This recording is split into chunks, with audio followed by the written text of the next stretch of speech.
Welcome all to the Collector Cartel Reading Corner with me, your host, Professor Cha-Cha D. DeLorean, PhD, OBE, MBE, ADHD, LGBT, or just Professor D for short.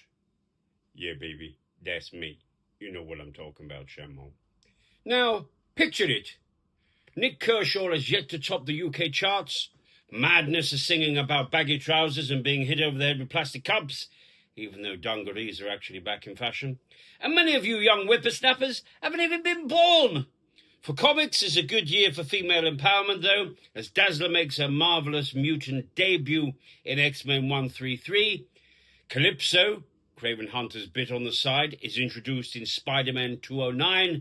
And Daredevil's paramour Elektra makes her first appearance wonderfully silhouetted against a lightning-streaked sky on the cover of Daredevil 168. Moon Knight also gets a stab at his own solo series. The year is, of course, 1980, and the subject for today is Marvel's Spotlight, Volume 2, Number 9. A strange comic, wanting desperately to be a key, but just falling short for so many die-hard collectors, so it sits unhappily in comic shops and on collectors' piles, waving at passers-by and trying desperately to be noticed. It's the second appearance of the first Captain Universe, or is that the first appearance of the second Captain Universe? I can't quite remember. And it's the first appearance of Mr. E from the Shadowverse. Now, Mr. E is long to be recognized as a serious contender to Marvel's supervillainhood. He's a shadow symbiote, but not quite closely related enough to Venom to be considered cool. He was revivified in his own story arc in the King in Black event in 2020, a full 40 years after his first appearance. Maybe too little, too late, eh? For 1980, the story is sheer anachronism, but allowing the plot to slide effortlessly along like a greased Scotsman in an air vent is Ditko's wonderfully nostalgic art style and a warm familiarity that you could only get from an old ex who knows exactly how to massage your prostate.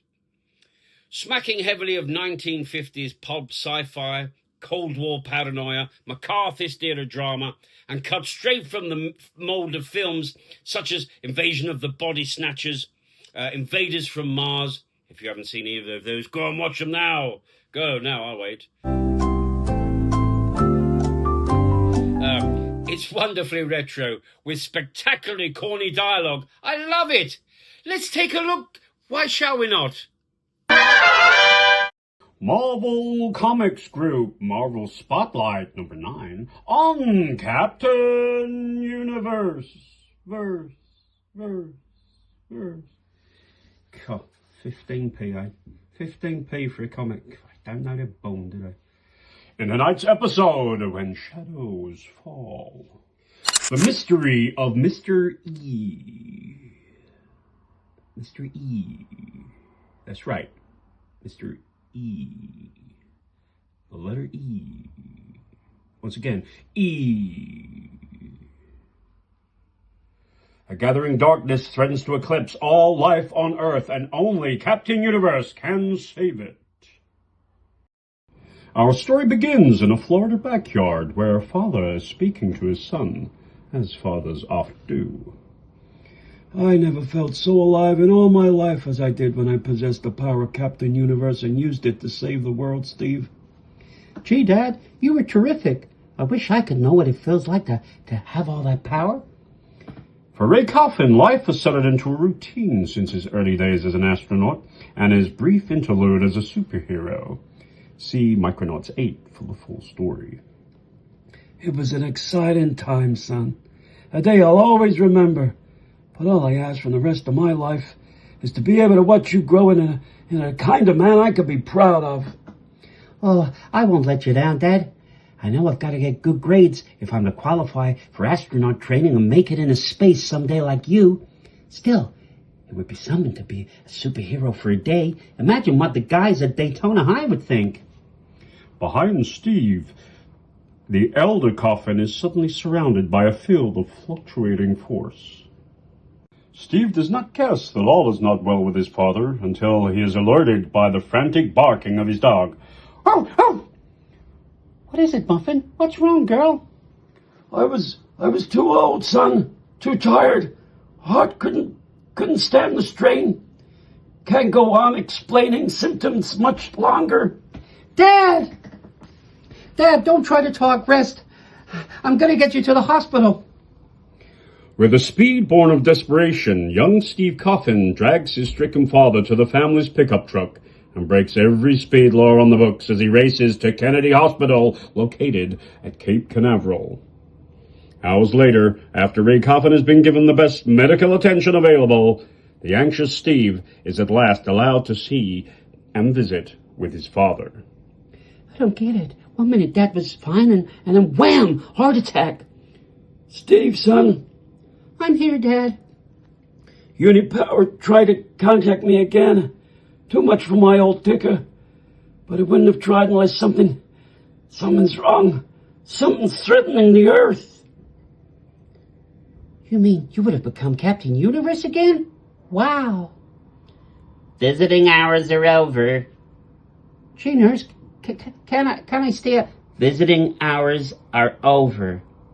Gosh, what a zombie. But I guess she's got to give Daddy's sedative to help him sleep.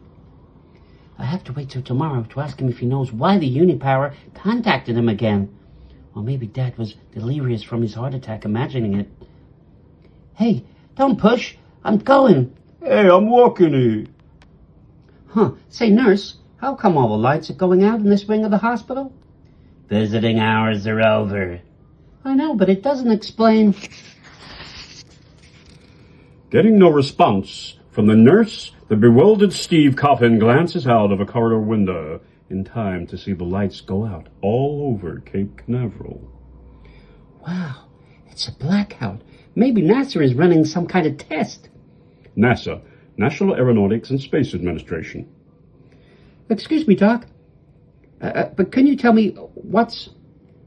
Nurse, this youth is not one of us. I told him visiting hours were over, Doctor, and to leave the hospital at once. Now it is too late. Frightened by the doctor's strange demeanor, Steve races away. I gotta stay out of sight. Think things through. Dad said there was danger. Can this be part of it? Ducking into the children's ward, Steve finds himself face to face with yet more of the hospital staff. Huh? Are my eyes playing tricks on me? Or are they changing into shadows? Holy roller skates! It's happening to the kids! Panic begins to seize Steve Coffin as he races from the children's ward to return to the recovery room where he left his father. Dad, something is wrong. The whole hospital, maybe the whole Cape is changing. The people are becoming some kind of shadow zombies. If only your heart attack hadn't prevented you from becoming Mr. Universe. You could have... It is then that Steve Coffin notices his father's condition has changed for the worse. Dad! Oh no, Dad, not you too. Dad, please. Don't go. I need you now. Don't become one of those. Or them. Or whatever. Like a malignant cancer, a shadow is spread over Ray Coffin's sleeping form, and there seems to be nothing his son, Steve, can do about it. No, there is nothing Steve Coffin can do unless he possesses the power of Captain Universe. It's happening to me. The same way Dad described it happening to him. I'm being flooded with power. The unique power, my body. It feels like it's bursting with energy, as if there isn't anything I can't accomplish. I never thought it was possible, but now I've become the superhero my dad always dreamed of me becoming. Dad's still unconscious, but somehow the light of my transformation has driven the shadow out of him. As long as he's okay, I can concentrate on solving the riddle of the shadow plague that's affected the rest of the Cape. Uh-oh, looks like this is one hardy boy who won't have to hunt for his first clue. What do we call this adventure, guys? The secret of the solar shadows? Well, that said he went over big. How about the Cape Canaveral caper?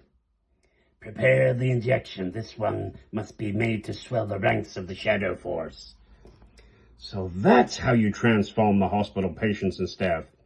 And almost took Dad. A hypodermic filled with some kind of shadow sedative. You're not inoculating me, suckers. Leastways, not without a fight. You cannot stop us. Maybe I can. I feel strong. The unipower is flowing through my body. I saw how Dad handled it when he was Captain Universe.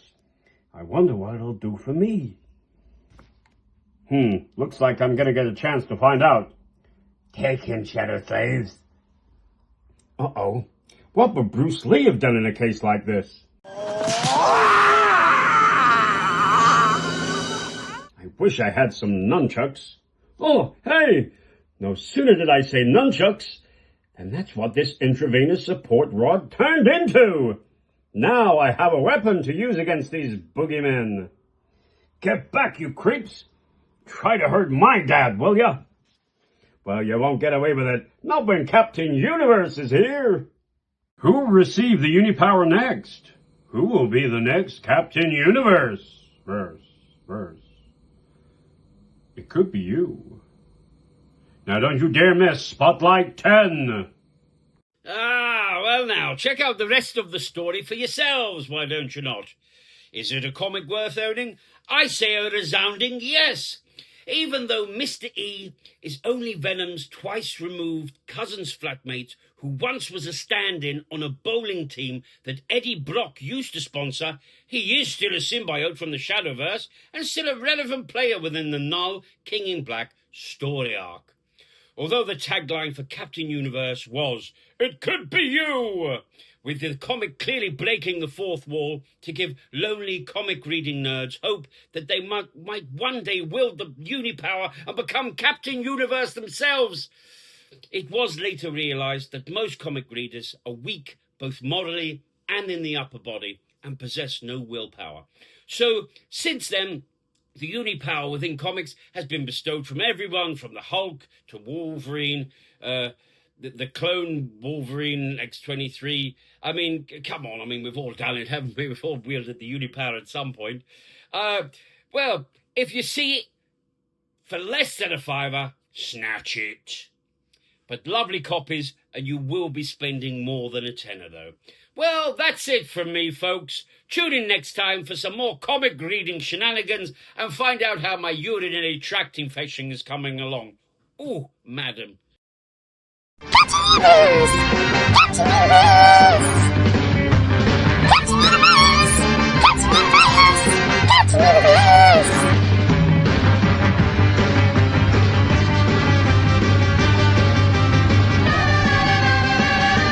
Captain Universe!